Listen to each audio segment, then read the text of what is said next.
The block buster director, విజయాల మీద విజయాలు అందుకుంటున్న డైరెక్టర్ సో అనిల్ రావుపూడి గారు మాట్లాడాల్సిందిగా కోరుకుంటున్నాం. ఒక స్టెప్పా నువ్వేనా అడిగింది? అందరికీ good evening. First of all team అందరికీ బెస్ట్ విషెస్ చెప్తున్నాను. అండ్ విక్కీ గారు, వంశీ గారు, ఇవి అంటే నాట్ ఓన్లీ వాళ్ళ ప్రొడ్యూసర్ కంటే కూడా నాకు మంచి ఫ్రెండ్స్ అని చెప్పాలి. సో ఫ్రెండ్స్ కంటే ఇప్పుడు నేబర్స్, ఒకే కమ్యూనిటీలో ఉంటున్నాం. సో విక్కీ గారు కాల్ చేసి ఇలా ఈవెంట్ ఉందని చెప్పగానే so I wanted to come. First ఈ సినిమా ట్రైలర్ చూశాను నేను. సో ఎక్స్ట్రాడినరీగా అనిపించింది. అంటే షూర్ షాట్ హిట్ అనే ఫీలింగ్ వచ్చింది. సో అంత బ్యాలెన్స్డ్గా ఉంది, వచ్చిన ఎమోషనల్ రైడ్ లాగా అనిపించింది. అండ్ క్యారెక్టర్స్ ఇద్దరు, ముఖ్యంగా హీరో సంతోష్ శోభన్ అండ్ అమ్మాయి మానస, ఇద్దరు చాలా పర్ఫెక్ట్ పేర్ లాగా అనిపించారు throughout the trailer. And all the best. And Telugu అమ్మాయి చక్కగా తెలుగు మాట్లాడింది. So all the best. ఇదే ఫస్ట్ ఫిల్మా చేసావు? Second film, okay. So all the best for your journey. And అలాగే సంతోష్ గురించి ఏం చెప్పాలి, మంచి ఫీచర్స్ ఉన్నాయి, బాగా యాక్ట్ చేస్తాడు, మంచి వాయిస్ ఉంది. సో ఒక హీరోకి కావాల్సిన అన్ని లక్షణాలు ఉండాల్సిన దానికంటే ఎక్కువే ఉన్నాయి. సో అతనికి ఏం కావాలి? Only one super duper success. అదొకటి వస్తే చాలు. ఖచ్చితంగా ఈ February 14th వచ్చేస్తాను అనుకుంటున్నాను. వ్యాలంటైన్స్ డేకి పర్ఫెక్ట్ టైమింగ్లో, పర్ఫెక్ట్ స్లాట్లో, పర్ఫెక్ట్ జోనర్లో వస్తుంది film. So go and enjoy.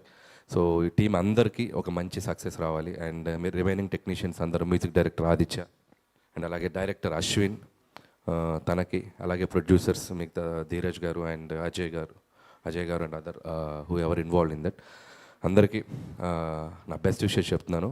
And ఇంకా ఇక్కడికి వచ్చిన మా ఇద్దరు గెస్ట్లు ఇందాక నుంచి నన్ను బాగా రోస్ట్ చేశారు. సో ఇప్పుడు కూడా వెనక నేను వచ్చే ముందు కూడా రోస్ట్ చేశారు.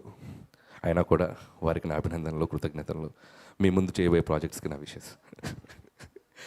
అలాగే విష్ణు నేను ఇద్దరం కలిసి ఒక కామన్ నంబర్ తీసుకుందాం అనుకుంటున్నాం, ఒక ఫోన్ నంబరు. ఎందుకంటే ఈ మధ్యకాలంలో ఎక్కువ ఈవెంట్స్ అటెండ్ మేము ఇద్దరమే. సో అయితే విష్ణు వెళ్తాడు, లేదా నేను వెళ్తాను, లేదా ఇద్దరం కలిసి వెళ్తాం. కామన్ వెహికల్ కూడా తీసుకొచ్చండి, ఒకే దగ్గర కదా వెళ్ళేది.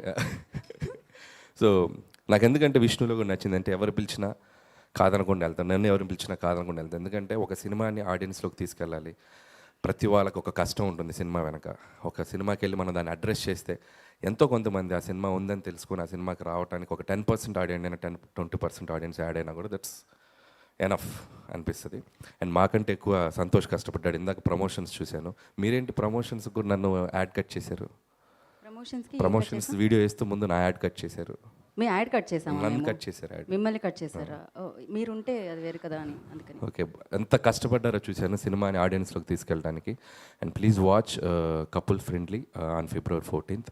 And thank you so much. ఇంకా రాలేదేంటి మీరు? ధీరజ్ గారు అక్కడే అయిపోయారు. ఆయనకి ఇంకేం ఉందా? బ్యాలెన్స్ లేదుగా, అందరు కవర్ చేశారు. నా పేమెంట్ తప్ప ఇంకేం బ్యాలెన్స్ లేదండి, అన్నీ కవర్ చేస్తారు ఆయన. So thank you so much and all the best to the whole team. Thank you. కాదు అనిల్ గారు, మీరు చెప్పండి, మీ జీవితంలో వ్యాలంటైన్స్ డేకి ఉన్న ఇంపార్టెన్స్ ఏంటి? నేను చెప్పలా? కిందే చెప్పలా? అదే చెప్పారు, అదే క్వశ్చన్ సేమ్. మళ్ళీ అడగండి క్వశ్చన్.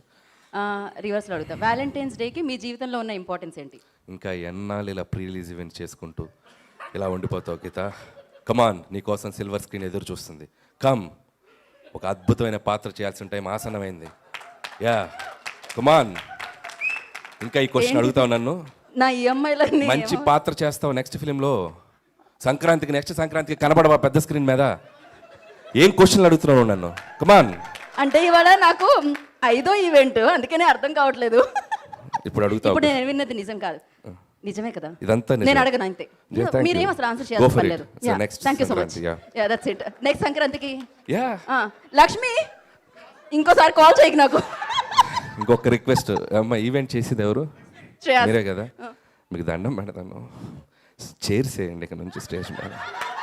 అంటే ఒక స్పీచ్, 2 స్పీచ్లు, 7-8 స్పీచ్లు అక్కడ నుంచొని. సరే, ఇంతకుముందు అంటే ఒక కెమెరా ఉండేది, 360 degrees సెల్ ఫోన్లు పట్టుకొని తిరుగుతున్నారు. మేము ఇలా అనుకున్నా ఏదో ఇలా అనుకున్నా, అన్నీ వేసి బ్యాక్గ్రౌండ్ స్కోర్లు లా లా లా లా లా లా.